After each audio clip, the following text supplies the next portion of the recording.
25 साल की एक जवान महिला आधी रात को अचानक अपने पति के बिस्तर से उठी है और रात के ठीक 1 बजे वो धीरे धीरे चलते हुए सीधे अपने 40 साल के नौकर के कमरे में घुस जाती है और फिर उसके साथ वो वहां पर रिश्ता कायम करने लगती है। नौकर एकदम से हैरान रह जाता है।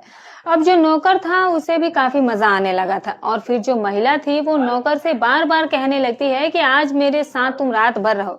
आज इतना मजा आ रहा है कि जितना कभी किसी के साथ नहीं आया था। और इधर बाहर से उस महिला का पति खिड़की से सारा दृश्य देख रहा था और कुछ सोच रहा था और फिर कुछ देर सोचने के बाद वो दरवाजे की कुंडी को बाहर से बंद कर देता है और फिर अपने कमरे में जाकर के सो जाता है। फिर जब सुबह होती है तो वो महिला का पति उन दोनों के साथ ऐसा कर देता है जो कोई कल्पना भी नहीं कर सकता। और जब आप सुनेंगे तो आप भी हैरान रह जाएंगे। दोस्तों, वीडियो में आगे बढ़ने से पहले अगर आप चैनल पर नए हैं तो वीडियो को लाइक करके चैनल को सब्सक्राइब जरूर कर लीजिएगा और कमेंट में अपनी राय जरूर दीजिएगा। तो चलिए दोस्तों, कहानी की शुरुआत करते हैं। दोस्तों, ये सच्ची घटना बिहार की है जहां एक व्यक्ति रहा करता था जिसका नाम रुपेश सिंह होता है। उसके पास बेशुमार दौलत होती है। रुपेश सिंह के परिवार में उसकी पत्नी सुमन और उसका एक बेटा था जिसका नाम उसने मनोज रखा था। रुपेश सिंह अपने परिवार के साथ अपनी जिंदगी में बेहद खुश था क्योंकि उसके पास नौकर चाकर हर चीज मौजूद थी और किसी बात की कोई कमी नहीं थी।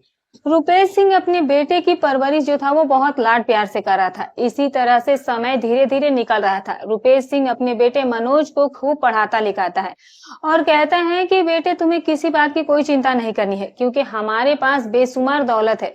तुम्हें तो बस इस दौलत से ऐशो आराम की जिंदगी जीनी है। दोस्तों, समय धीरे धीरे निकलने लगता है। रुपेश सिंह का जो बेटा था वो ऐशो आराम की जिंदगी जी रहा था। तकरीबन जब मनोज की उम्र 25 साल हो जाती है तब भी रुपेश सिंह ने उसका विवाह नहीं किया था। रुपेश सिंह चाहता था कि उसकी बेटे की शादी किसी बेहद अमीर परिवार में हो। वो अपने बेटे को अपने सारे कारोबार सिखा रहा था ताकि वो भी पैसे वाला ही बना रहे। जैसे जैसे समय बीता है मनोज की उम्र अब 30 से 32 साल हो जाती है, लेकिन रुपेश सिंह ने अभी भी उसके विवाह की बात नहीं की थी। रुपेश सिंह सोचता था कि जब उसका बेटा दुनियादारी समझ ले और कारोबार संभालने लगे तभी वो उसका विवाह करेगा। पैसे की कोई कमी नहीं थी। कहते हैं ना कि पैसा हो तो इंसान कुछ भी कर सकता है। मनोज अपनी जिंदगी पूरी ऐशो आराम से जी रहा था, लेकिन अब अचानक रुपेश सिंह की तबीयत जो है वो ज्यादातर खराब रहने लगी। तो उसकी पत्नी सुमन कहती है कि क्यों ना हम अपने बेटे का विवाह करा दे। जब उसकी शादी हो जाएगी तो वो दुनियादारी को समझेगा, जिम्मेदारी उठाने लगेगा और घर में पत्नी आ जाएगी तो काम में भी मेरा हाथ बटा देगी। अब रुपेश सिंह अपनी पत्नी की बात मान लेता है और बेटे मनोज की विवाह की तैयारी शुरू कर देता है। वो एक बेहद खूबसूरत लड़की मंजू से अपने बेटे का रिश्ता तय कर देता है। दोस्तों, तकरीबन 4 से 5 महीने रिश्ता तय होने के बाद वो दिन भी आ जाता है जब मनोज की बारात मंजू के घर पर पहुंचती है। हालांकि मंजू जो थी वो काफी ज्यादा खूबसूरत थी और उसकी उम्र तकरीबन 26 साल होती है, जबकि मनोज की उम्र लगभग 30 हो चुकी थी। इधर 30 जो मंजू है वो जब अपने पति को देखती है तो वो निराश हो जाती है क्योंकि वो काफी ज्यादा सुंदर थी और साथ ही वो कुछ और भी चाहती थी। मंजू के पास भी पैसे रुपए की कोई कमी नहीं थी। उसके पिता के पास भी बेशुमार दौलत थी। मंजू भी बचपन से लाडो प्यार में ही पली बड़ी थी, जिससे कि उसे पैसों की कोई कदर नहीं थी। आए दिन वो नए नए पुरुषों से दोस्ती करती थी। कई नौजवानों के साथ वो जो है वो संबंध भी बना चुकी थी क्योंकि माता पिता की बेशुमार दौलत ने उसे बिगाड़ दिया था। जब मंजू मनोज को देखती है तो वो बहुत ज्यादा निराश हो जाती है क्योंकि मनोज एक मोटे शरीर वाला व्यक्ति था। उसका पेट जो था वो बहुत ज्यादा निकला हुआ था। उसे देखकर ऐसा लग रहा था कि जैसे कोई गुब्बारा हो। मंजू ने कभी सपने में भी नहीं सोचा था कि ऐसे लड़के से उसका विवाह होगा। अब मंजू अपने पिता से तो कुछ कह नहीं सकती थी, इसीलिए जैसे तैसे वो मनोज के साथ उसके घर आ जाती है। इधर बाराती और रिश्तेदार जब मनोज को देखते हैं तो वो बेहद खुश हो जाते हैं। मंजू जब मनोज के घर आती है तो चारों तरफ खुशियों का ही माहौल होता था। फिर जब मनोज और मंजू की पहली रात होती है शादी की, तो रात के तकरीबन 10 बजे मनोज अपनी पत्नी के कमरे में जाता है। वो अपनी पत्नी का चेहरा देखता है और बेहद ज्यादा खुश हो जाता है। उधर मंजू कहती है कि मेरे लिए आप क्या लेकर आए हो? तो वो कहता है कि तुम्हें क्या चाहिए? मेरे पास बेशुमार दौलत है, बहुत सारा पैसा है। तुम जो भी चीज कहोगी वो चीज मैं तुम्हारे लिए ला करके दे दूंगा। तब मंजू कहती है कि मुझे तो आपसे सिर्फ एक ही चीज चाहिए कि आप मुझे पूरी तरह से खुश रखना। मेरी कोई भी इच्छा हो आप उसे पूरा जरूर करना, क्योंकि मैं किसी गरीब परिवार से नहीं हूँ। मेरे पिता के पास भी बेशुमार दौलत थी, लेकिन मैं तुमसे विवाह करके तुम्हारे घर आई हूँ तो सिर्फ इसलिए ताकि तुम मेरी जरूरतों को पूरा कर सको। अब ये बातें वो अपने पति से कह रही थी। हालांकि कहीं ना कहीं मनोज उसे उस तरीके से पसंद नहीं आया था जिस तरीके की वो लड़की थी। वो काफी ज्यादा ऐशो आराम में पली बड़ी थी। वो सारे शौक पूरा कर चुकी थी, कई लड़कों के साथ उसका रिश्ता भी रह चुका था। लेकिन आज जब वो अपने पति को देख रही थी तो उसे कुछ अच्छा फीलिंग नहीं आ रहा था। खैर, वो अपने पति से ये सब बातें कहती है और इसी तरह से करीबन 20 से 30 मिनट तक मंजू और मनोज के बीच में बातचीत होती है और फिर दोनों जो है वो शादी की पहली रात की शुरुआत करते हैं। फिर मंजू देखती है कि मनोज जो है वो उस तरह का पुरुष नहीं है। वो बिल्कुल ही उससे निराश हो जाती है, क्योंकि उसने आज तक ऐसे पुरुष को उसने देखा ही नहीं था जो छोटा हो। जो चीज एक औरत के लिए सबसे खास होती है वो उसमें थी ही नहीं। फिर मंजू कहती है कि क्या तुम्हारे ऐसे ही हैं? तो मनोज कहता है कि हाँ, मैं तो बचपन से ही ऐसा हूँ। फिर मंजू जो है वो बहुत ज्यादा निराश हो जाती है। वो अपने सिर को पकड़ लेती है कि अब उसका जीवन कैसे चलेगा। दोस्तों, उस रात मंजू और मनोज के बीच में रिश्ते तो बनते हैं, लेकिन वो रिश्ते सिर्फ और सिर्फ नाम के ही रिश्ते थे। मंजू को एक पल का भी सुकून मनोज के साथ नहीं मिला था। इधर मनोज ये बात बहुत अच्छे तरीके से समझ जाता है कि उसकी पत्नी जो है वो उससे खुश नहीं है। वो जानता है कि वो अपनी पत्नी को उस तरह से खुश नहीं कर पाया है। दोस्तों, अब मनोज और मंजू जो थे वो एक दूसरे से खफा खफा रहने लगे थे। मनोज हर समय कोशिश करता है कि वो अपनी पत्नी मंजू को खुश कर सके, लेकिन आखिर मंजू कैसे खुश रह सकती थी? जिस खुशी की उसे जरूरत थी वो तो मनोज के पास थी ही नहीं। मनोज आए दिन अपनी पत्नी के कमरे में जाता, थोड़ा समय बिताता और फिर सो जाता। लेकिन जो मंजू थी वो पूरी रात करवटें बदलती रह जाती थी। उसे समझ में नहीं आ रहा था कि आखिर वो करे तो क्या करे, क्योंकि मनोज कभी भी उसे पूरी तरह से खुश कर ही नहीं पाता था और जल्दी ही वो सो जाया करता था। मंजू चाहती थी कि कोई पुरुष जो है वो उसे पूरी रात उसके साथ समय बिताए, उसके साथ वो सब कुछ करता रहे, लेकिन मनोज इन सब चीजों में पूरी तरह से असमर्थ था। अब मंजू बार बार अपनी किस्मत को कोसने लगती थी।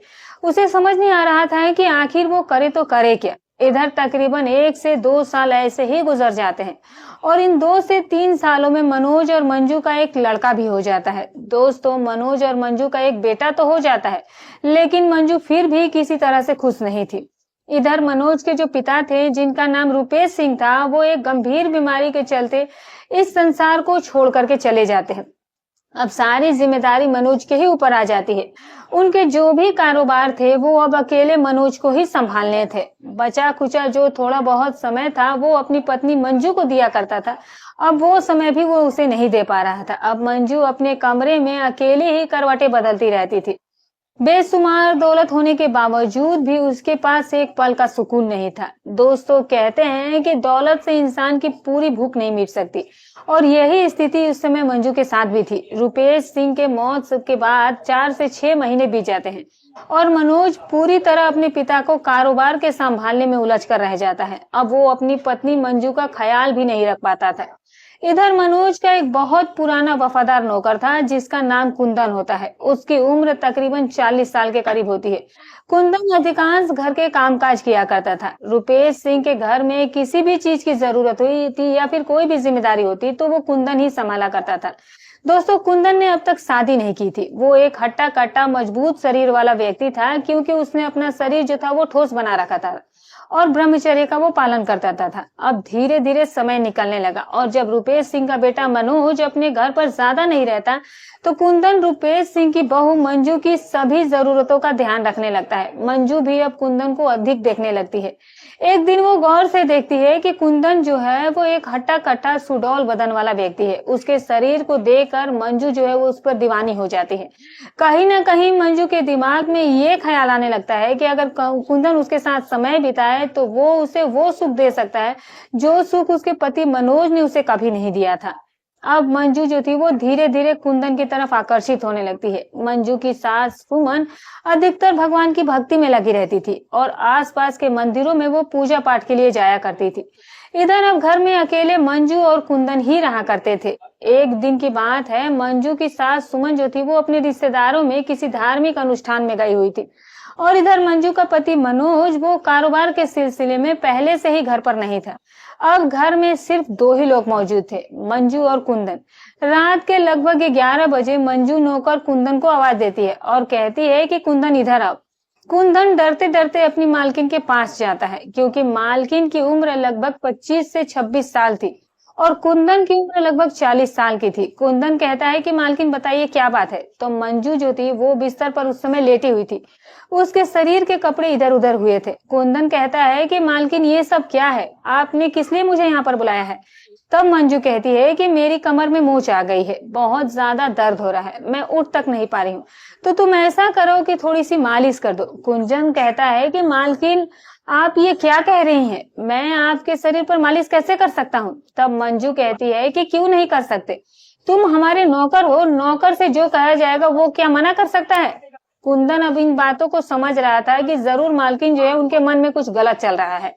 कुंदन वहां रखी हुई बाम को उठाता है और फिर अपनी मालकिन मंजू की कमर पर वो मालिश करना शुरू करता है। करीब 4 से 5 मिनट तक जब कुंदन मंजू के कमर पर जब बाम लगाता है तो मंजू पूरी तरह से कुछ और ही बन चुकी थी। बरसों से ही उसकी ख्वाहिशें जो थी वो उसको शरीर को काटे जा रही थी। ऐसा लग रहा था कि अगर मंजू को कोई ऐसा मर्द नहीं मिला जो कि उसे उस तरह से खुश कर सके तो वो बिल्कुल पागल हो जाएगी। इधर कुंदन जब मंजू की चिकनी चिकनी कमर पर बाम लगाता है तो कहीं ना कहीं उसके अंदर की वर्षों पुरानी ख्वाहिश उसकी भी जाग जाती है। उसका अकेलापन अब उस पर हावी होने लगता है, कुछ अजीब अजीब ख्याल उसके मन में आने लगते हैं। वो भूल चुका था कि वो किस घर में है और किसके साथ है। कुंदन अब अपना होशो हवास खो बैठा था। धीरे धीरे वो मंजू के पूरे शरीर पर बाम लगाना शुरू कर देता है। करीब 30 से 40 मिनट के बाद माहौल ये बनता है कि जब कुंदन मंजू के शरीर पर बाम लगा रहा था तो मंजू को एक अलग ही खुशी की अनुभूति हो रही थी क्योंकि कुंदन के हाथ पैर जो थे वो बेहद मजबूत और भारी थे। मंजू के उसके स्पर्श से ही एक अलग ही खुशी मिल रही थी। जब कुंदन पूरा बाम लगा देता है तो मंजू एकदम से कुंदन के गले लग जाती है। कुंदन भी भूल चुका था कि वो अपनी मालकिन के साथ है, अब वो भी उसी में बहता चला गया। मंजू कुंदन से कहती है कि कुंदन तुम इतने दिनों से अकेले क्यों रहते हो, तुम्हें तो मेरे साथ रहना चाहिए। कुंदन कहता है कि मैं एक गरीब आदमी हूँ मालकिन, मेरे पास इतना पैसा नहीं है कि मैं पत्नी का खर्चा उठा सकूं और इसीलिए मैंने आज तक शादी तक नहीं की। मेरा भी मन कई बार हुआ कि मैं किसी के साथ समय बिताऊं, लेकिन इस गरीबी के चलते मैं किसी की ओर देख भी नहीं सकता हूँ। अब मंजू और कुंदन जो थे वो दोनों अजीब अजीब तरीके से जो मतलब कि वो समय बिता रहे थे। मंजू को इतना खुशी हो रहा था जितना उसे कभी अपने जीवन में पहले नहीं हुआ था। मंजू बार बार कुंदन से यही बातें कह रही थी कि रुकना मत, इतना मजा तो तुम्हारे मालिक के साथ आज तक नहीं आया। कुंदन भी अपनी मालकिन का पूरा साथ दे रहा था। करीब 3 से 4 घंटे तक दोनों के बीच यही सब खेल चलता रहता है। उसके बाद मंजू और कुंदन जो थे वहीं पर फिर बेड पर ही लेटे थे। करीब 4 बजे कुंदन फिर से अपने काम में लग जाता है। इधर मंजू आज जो थी वो बहुत ज्यादा खुश थी। सालों के बाद आज उसकी ख्वाहिश पूरी हुई थी। सुबह जब होती है तो दोनों ही एक दूसरे को बहुत प्यार से देखते हैं। अब वो हर समय ऐसा मौका तलाशते थे कि कब वो एक दूसरे को देख सके, बात कर सके। जैसे जैसे समय बीतता है कुंदन और मंजू की मुलाकातें जो थी वो नियमित हो जाती हैं क्योंकि मनोज तो ज्यादातर बाहर ही रहा करता था। सुमन को तो भक्ति पूजन से फुर्सत ही नहीं मिलती थी। अब सिर्फ मंजू और कुंदन ही थे और वो अपनी मनमानी बड़ी आसानी से करते जा रहे थे। करीब से 7 से 8 महीने ऐसे ही गुजर जाते हैं। आज तक किसी को इस बात को भनक तक नहीं लगी थी कि घर में क्या चल रहा है। दोस्तों, जब 9 महीने गुजरते हैं एक दिन मनोज अचानक से घर आ जाता है। वो मंजू के साथ कुछ समय बिताता है। मंजू ना कोई शिकायत करती है और ना ही वो कुछ कहती है। दोनों ही आराम से सो जाते हैं। रात के लगभग 11 बजे से 12 बजे मंजू उठती है और फिर से वो कुंदन के कमरे में चली जाती है। वो कुंदन के साथ कई घंटों तक समय बिताती है। फिर करीब 4 बजे वो वापस अपने पति के कमरे में आ जाती है। मंजू के इन कारनामों की अभी तक मनोज को कोई खबर नहीं थी। मनोज लगभग 10 से 12 दिन के लिए घर पर आया था। अब जब 2 से 4 दिन मंजू ऐसे ही दिन गायब रहती है तो एक दिन रात के करीब 12 बजे से 1 बजे मनोज की अचानक से आंख खुल जाती है और वो देखता है कि उसकी पत्नी मंजू जो है वो बिस्तर पर नहीं है। वो चारों ओर देखने लगता है लेकिन कहीं पर भी मंजू उसे नजर नहीं आती है। मनोज सोचता है कि शायद वो किसी काम के लिए गई होगी।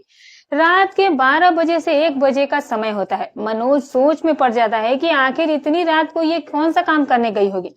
तकरीबन 4 बजे मंजू लौटती है तो मनोज अभी तक जाग ही रहा होता है। मनोज उस दिन अपनी पत्नी मंजू से पूछता है कि तुम कहाँ गई थी।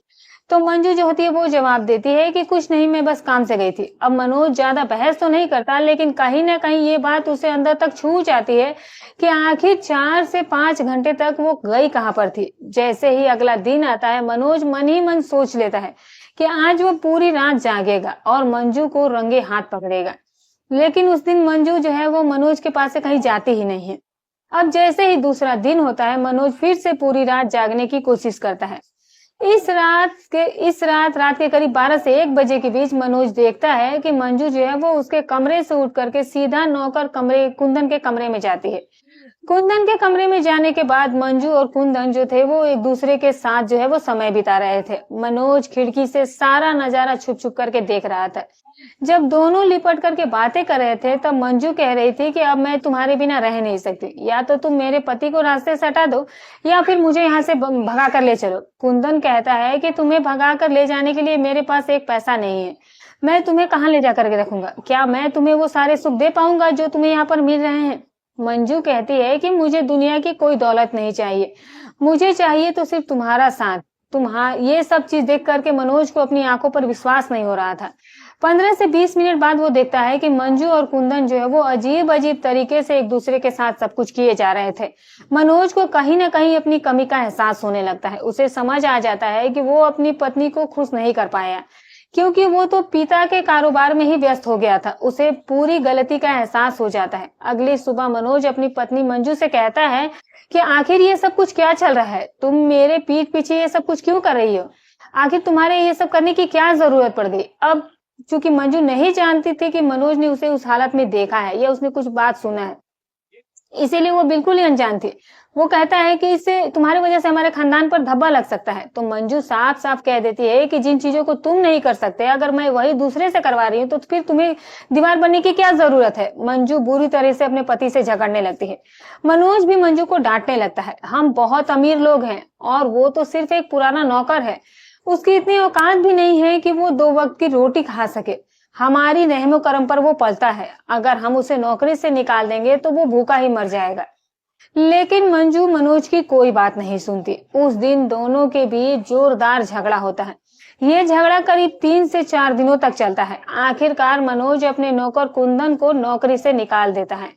वो कहता है कि आज के बाद तुम हमारे घर पर नहीं आओगे। कुंदन मजबूर था, उसे समझ आ गया था कि उसकी गलती क्या थी। वो घर से निकाला जा चुका था। अब कुंदन यहाँ वहां सड़कों पर भटकने लगता है। आसपास उसे कोई भी काम नहीं मिल रहा था। 15 दिनों में उसकी सारी जमा पूंजी जो थी वो खत्म हो चुकी थी। कुंदन के परिवार में कोई नहीं था, वो जो भी कमाता था वो खर्च कर देता था। इधर मंजू जब देखती है कि कुंदन के पास अब एक फूटी कौड़ी भी नहीं बची है और वो भूखा मरने की कगार पर पहुंच चुका है, तो वो कुंदन के लिए तकलीफ महसूस करने लगती है, क्योंकि मंजू जो थी वो पूरी तरह से कुंदन की दीवानी हो चुकी थी। तकरीबन 15 से 20 दिन बीत जाते हैं। एक दिन मंजू रात को बहुत सारा पैसा और कुछ गहने लेकर के सीधे कुंदन के पास पहुंच जाती है। मंजू कहती है कि चलो अब मैं तुम्हारे साथ यहाँ से कहीं दूर चली जाऊंगी। कुंदन कहता है कि मेरे पास तो एक फूटी कौड़ी भी नहीं है, हम कहीं जाएंगे तो खाना क्या खाएंगे। तो मंजू कहती है कि मैं बहुत सारा पैसा और गहना लेकर के आई हूँ, इसे बेच करके हम नया कारोबार करेंगे। अब मैं उस घर में एक पल भी नहीं रहूंगी जहाँ झूठी शान और झूठा दिखावा है। वो पति किस काम का जो एक पल का भी सुख ना दे सके। मैंने तुम्हारे साथ अगर सुख पाने की कोशिश की तो उसमें भी वो दीवार बन गया। मंजू और कुंदन उस रात घर छोड़ करके बहुत दूर निकल जाते हैं। एक नए शहर में जाकर के नया जीवन शुरू कर लेते हैं। कुंदन मेहनत मजदूरी करने लगता है। मंजू अब किराए के एक छोटे से मकान में कुंदन के साथ रहने लगती है। उसे ये बिल्कुल अच्छा नहीं लगता कि कुंदन मजदूरी करे। मंजू खुद सड़क के किनारे एक छोटा सा प्लॉट खरीद लेती है और वहां एक छोटा सा ढाबा खोल लेती है। अब कुंदन उस ढाबे को चलाता है और मंजू खुद अपने हाथों से वो खाना बनाती है। ध्यान देने की बात है कि जो मंजू कभी अपने लिए खाना नहीं बनाती थी, जो नौकरों से काम करवाती थी, आज वो कुंदन के प्यार में अपने हाथों से खाना बना करके लोगों को खिला रही थी। एक दिन मनोज यानी कि मंजू का पहला पति उसी जगह पर घूमते घूमते किसी काम से गया हुआ था। उसे ये नहीं पता था कि कुंदन इधर ही होगा। जब उसे भूख लगती है तो वो उसी पास में ही एक ढाबा दिखाई देता है। उस ढाबे पर वो पहुंच जाता है। वहां कुंदन को देख करके वो चौंक जाता है और फिर उसे हैरानी से वो उसे पूछने लगता है कि अरे कुंदन, तू इस होटल में क्या कर रहा है, क्या तू यहाँ पर वेटर बन गया है? तो कुंदन मुस्कुरा करके जवाब देता है कि नहीं मालिक, अब मैं इस होटल का मालिक हूँ। आपकी कृपा से मैंने खुद ही इसे बनाया और खुद ही चला रहा हूँ। ये सुनकर मनोज को यकीन नहीं होता है। वो और भी तीखा सवाल करता है कि ठीक है, तू यहाँ है, लेकिन मेरी पत्नी मंजू भी तो तेरे साथ ही भागी थी, वो कहाँ पर है? कुंदन तुरंत मंजू को बुलाता है। मंजू अपने पहले पति मनोज को देख करके थोड़ी चौंक जाती है और फिर वो बड़े ही शांत आवाज में कहती है कि माफ कर दीजिएगा, मैं आधी रात को आपका घर छोड़ करके भाग गई थी, लेकिन औरतों की भी कुछ जरूरतें होती हैं, अगर वो जरूरतें पूरी ना हो तो महल भी जेल जैसा लगता है। और जब कुंदन के साथ मेरी भावनात्मक और मानसिक जरूरतें पूरी होने लगी थी, तो ये झोपड़ी भी अब मुझे महल जैसा ही सुख देने लगा है। इतना कहकर वो अपने घर के अंदर चली जाती है और मंजू थोड़ा सा पैसा और कुछ गहने निकालती है जो कि वो अपने पुराने घर से लेकर के आई थी। वो मनोज के हाथ में रख करके कहती है कि ये आपकी अमानत है, मैं इसे लेकर सिर्फ और सिर्फ नया जीवन शुरू करने निकली थी और अब आप इसे वापस ले जाइए और मेरी सारी गलतियों को माफ कर दीजिएगा। ये सुनकर मनोज का सिर झुक जाता है। उसे अपनी गलती का गहरा पछतावा होता है। उसे एहसास होता है कि दौलत के पीछे भागते हुए मैं अपनी बीवी की भावनाओं को, उसकी जरूरतों को कभी समझ ही नहीं पाया। वो चुपचाप वहां से लौट जाता है, वापस अकेले अपने घर की ओर। इधर मंजू और कुंदन जो थे वो अपने दो बच्चों, एक बेटा और एक बेटी के साथ अपने छोटे से ढाबे को चलाते हुए एक सुखमय और संतोषपूर्ण जीवन जो है वो जीने लगते हैं। दोस्तों, आज की यही सच्ची कहानी थी और इस कहानी को सुनाने का उद्देश्य हमारा किसी को परेशान करना या किसी के दिल को ठेस पहुंचाना नहीं है। हमारा उद्देश्य केवल आपको जागरूक करना है, इस कहानी के सुधार और फिर लोगों को सचेत करना है। तो दोस्तों, आज की ये कहानी रही। कहानी के बारे में आपकी जो भी राय हो कमेंट करके जरूर बताइएगा। कहानी अच्छी लगी हो तो लाइक करें, शेयर करें, कमेंट करें और अगर चैनल पर नए हैं तो सब्सक्राइब जरूर कर लें। फिर मिलूंगी एक और नई सच्ची कहानी के साथ। तब तक अपना और अपने परिवार का ख्याल रखें। धन्यवाद।